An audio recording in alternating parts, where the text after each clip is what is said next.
নমস্কার বন্ধুরা, স্বাগত জানাচ্ছি ফ্লেভারস অফ কলকাতায়। আমার আজকের রেসিপি চিলি মাশরুম। খুব সহজেই এবং সাধারণ কিছু উপকরণ দিয়েই সুন্দর এই রেসিপিটি বাড়িতে বানিয়ে নেওয়া যাবে। গরম গরম রুটি পরোটার সাথে খুবই ভালো লাগবে খেতে, আর ভালো লাগবে ফ্রায়েড রাইসের সঙ্গে। আসুন তাহলে শুরু করি। আমি এখানে 2 প্যাকেট মাশরুম নিয়েছি। মাশরুম কিন্তু খুব ভালো করে অনেকবার জল পাল্টে পাল্টে ধুয়ে নিতে হবে। খুব ভালো করে ধুয়ে নেওয়ার পরে এই মাশরুমগুলোকে আমি অল্প গরম জলে, মানে হালকা গরম জলে 5 মিনিট ভিজিয়ে রেখে দিয়েছিলাম। তারপরে আমি সেই মাশরুমগুলোকে নিয়ে নিয়েছি। এবার এই মাশরুমগুলোকে আমি ছোট ছোট করে কেটে নেব। যেইগুলো একটু বড় আছে সেইগুলোকে 4 টুকরো করে নেব, আর ছোট মাশরুমগুলোকে মাঝখানে 1 টুকরো করে কেটে নেব। খুব বেশি ছোট করে কাটতে হবে না। যারা মাশরুম খেয়েছেন তারা তো জানেনই মাশরুম খেতে কেমন হয়, আর যারা কখনো খাননি তাদের বলবো একবার ট্রাই করে দেখুন, ভালো লাগবে। এই মাশরুম কিন্তু খুবই সুস্বাদু হয় খেতে, আর এইভাবে চিলি মাশরুম যদি বানানো যায় তাহলে এর স্বাদ কিন্তু অসাধারণ হয়।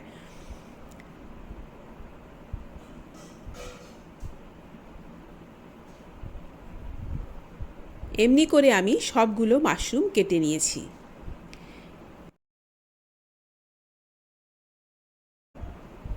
সবগুলো মাশরুম আমি এমনি করে কেটে নিয়েছি।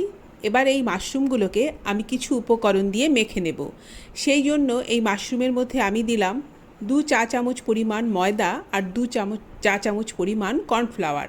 ময়দা আর কর্নফ্লাওয়ারের রেশিওটা সমান রাখতে হবে।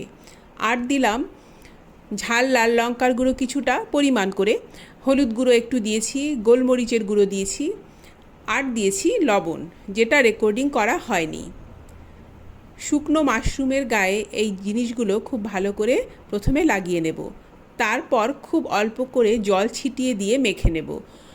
আমরা যেরকম করে চিলি চিকেন বানাই সেই রকম করে বানালে কিন্তু হবে না। চিলি চিকেনটাকে যেমন আমরা ব্যাটার দিয়ে পুরোপুরি কোট করে তারপর ভেজে নিই, মাশরুম কিন্তু পুরোপুরি কোট করা যাবে না, ব্যাটারে পুরোপুরি কোট করা যাবে না। কেন কি মাশরুম একটু স্লিপারি বা পিচ্ছিল ধরনের হয়, কোটিং কিন্তু মাশরুমের গায়ে ধরবে না। সব উপকরণের সাথে মাশরুম খুব ভালো করে মেখে নিয়েছি।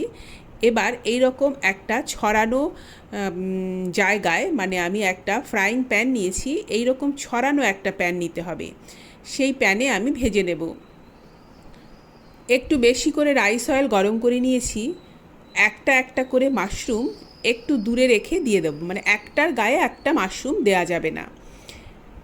প্রত্যেকটা মাশরুম একটার থেকে আর একটার যেন একটু দূরে থাকে, এইভাবে দিয়ে মাশরুমগুলো ভেজে নেব।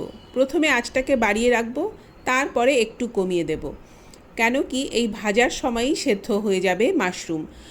তারপরে আমরা যখন গ্রেভি করব বা ফাইনাল যখন রান্নাটা করব তখন কিন্তু সেদ্ধ হওয়ার ব্যাপার থাকবে না। সেই জন্য এই পর্যায়ে যাতে মাশরুমটা সেদ্ধ হয়ে যায় সেটাও খেয়াল রাখতে হবে।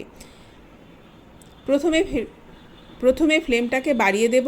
কোটিংটা ধরে গেলে তারপর ফ্লেমটাকে একটু কমিয়ে দিয়ে একটু সময় নিয়ে ভেজে নেব। মাশরুম কিন্তু একটু জলীয় একটা সবজি, মানে মাশরুমের ভেতরে অনেক জল থাকে, সেই জন্য ভাজার সময় কিছুটা জল ছিটে ছিটে আসে। আর ভাজার পরে এইগুলো একটু ছোটও হয়ে যায়, যেহেতু ভাজার সময় এর জলটা বেরিয়ে যায়, সেই জন্য এই মাশরুমগুলো ভাজার পরে একটু ছোটও হয়ে যায়। আমি প্রথম ব্যাচের মাশরুমগুলো তুলে নিয়ে আবারও দিয়ে দিলাম বাকিগুলো। মাশরুম ভাজা আমি আর দেখালাম না, সবগুলোই আমি একবারে দিয়ে দিয়েছি এবং নেড়েচেড়ে ভেজে নিয়েছি। এবার আমি এগুলোকে তুলে নেব। আমরা চিলি চিকেন বানাতে যেই রকমভাবে চিকেনের কোটিং করি, মানে প্রথমে ব্যাটার করে তারপরে আমরা চিকেনের পিসগুলোকে তার মধ্যে কোট করে, মানে পুরোপুরি ব্যাটারে কোট করে ভেজে নিই, মাশরুম কিন্তু সেটা করা যাবে না। মাশরুম একটু পিচ্ছিল ধরনের হয়, মাশরুমের গায়ে কিন্তু কোটিং লাগবে না, সেই জন্য এইভাবে ময়দা কর্নফ্লাওয়ার আর বিভিন্ন মশলা দিয়ে ছিটিয়ে, অল্প জল দিয়ে ছিটিয়ে এইভাবে মেখে নিতে হবে। যাই হোক, সবগুলো মাশরুম আমি ভেজে তুলে নিয়েছি। এবার প্যানের তেলটা অনেকটাই আমি তুলে নিয়েছি।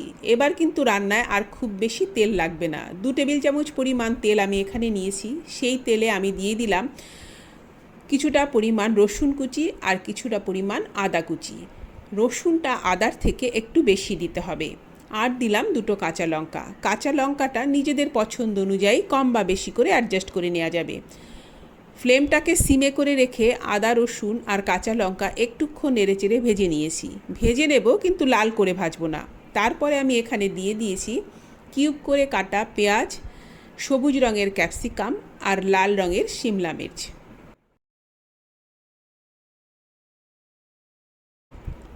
এই পেঁয়াজ আর ক্যাপসিকামের মধ্যে আমি দিলাম পরিমাণ করে লবণ, খুব সামান্য পরিমাণে একটু হলুদ গুঁড়ো আর কাশ্মীরি লাল লঙ্কার গুঁড়ো।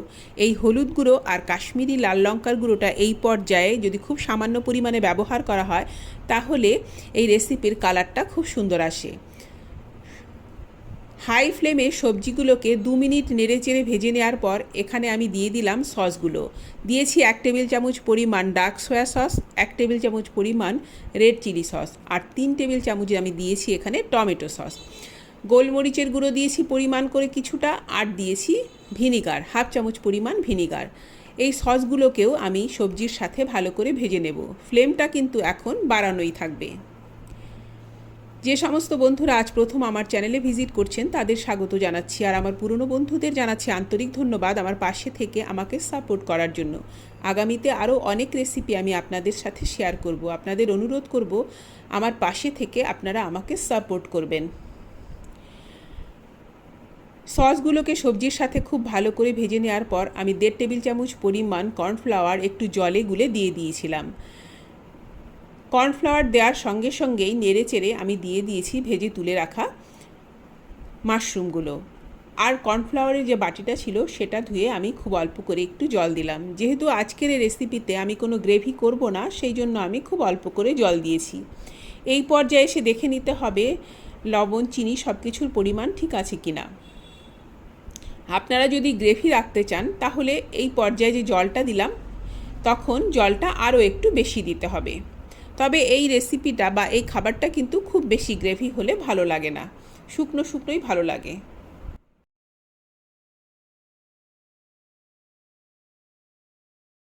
চিলি চিকেন তো অনেকবার খেয়েছেন, একবার এই চিলি মাশরুম বানিয়ে খেয়ে দেখবেন, ভীষণ ভালো লাগবে খেতে। রুটি পরোটা সব কিছুর সাথেই ভালো লাগবে, আবার ফ্রায়েড রাইসের সঙ্গেও ভালো লাগবে। আমি পরিবেশন করে দিয়েছি, দেখুন এটা দেখতে কতটা সুন্দর হয়েছে। আমি আশা করছি আমার আজকের রেসিপি ভিডিও আপনাদের ভালো লেগেছে। আজ এই পর্যন্তই, ধন্যবাদ।